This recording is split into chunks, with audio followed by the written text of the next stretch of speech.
Hello friends, आप सभी का स्वागत है आपके YouTube channel typing student Morena में। आज की स्पीड रखी गई है 80 WPM। डिक्टेशन स्टार्ट होगी 5 सेकेंड बाद। स्टार्ट।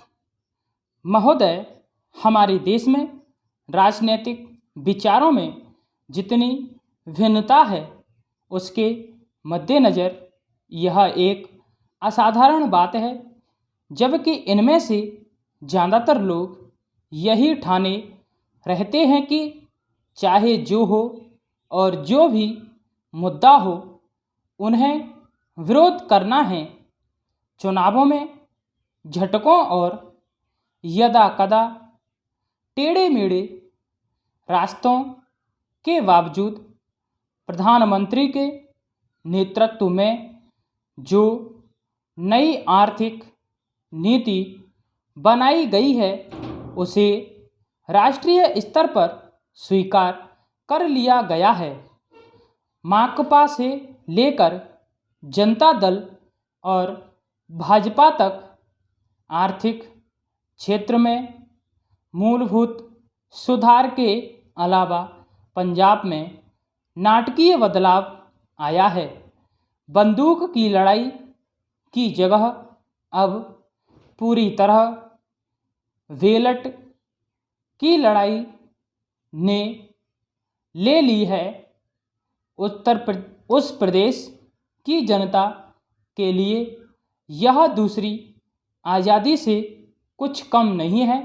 असम और उत्तर पूर्व के कई हिस्सों में भी ऐसे बदलाव आए हैं, हालांकि वे पंजाब जैसे नहीं हैं। ऐसा समझना कि आतंकवाद का खतरा टल गया है बेशक गलत होगा, पर जो सफलताएं हमने पाई हैं उन्हें स्वीकार न करना कम गलत नहीं होगा।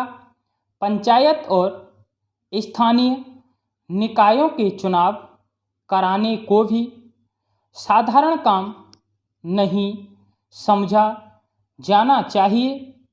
इस कदम से महात्मा गांधी के सपने और दिवंगत राजीव गांधी की लोकतंत्र के लिए प्रतिबद्धता फलीभूत हुई है।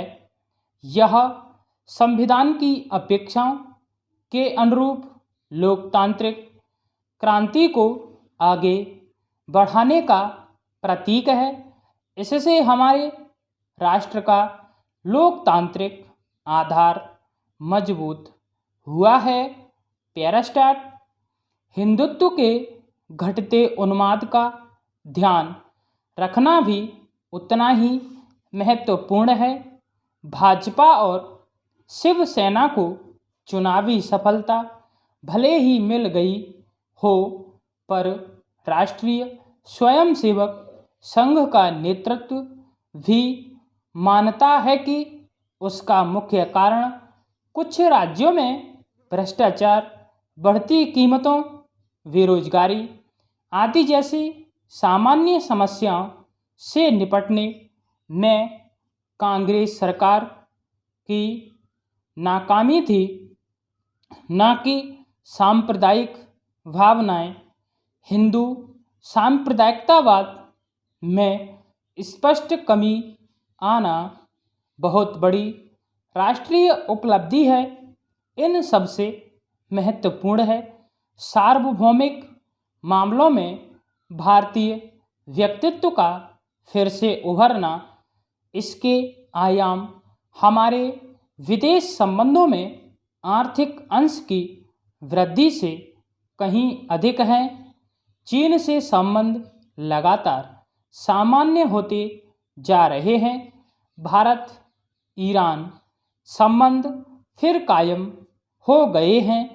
इसी तरह दक्षिण अफ्रीका के साथ परस्पर लाभ के सहयोगी की नई संभावनाएं बनी हैं।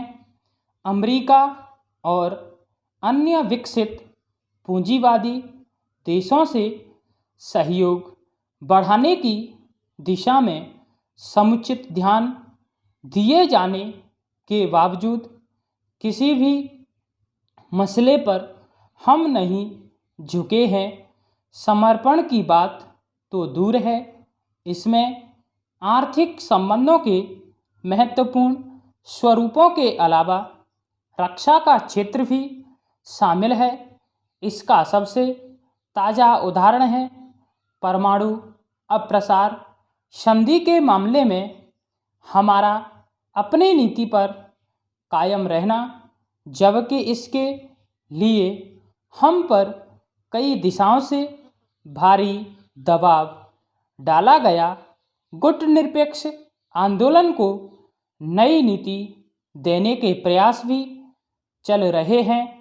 इन सब उपलब्धियों को मिलाकर एक वाक्य यह है कि प्रधानमंत्री ने सबसे बड़ा काम यह किया कि हमारे देश में शासन पुनः स्थापित कर दिया और लोकतंत्र को सुदृढ़ बनाया। स्टॉप।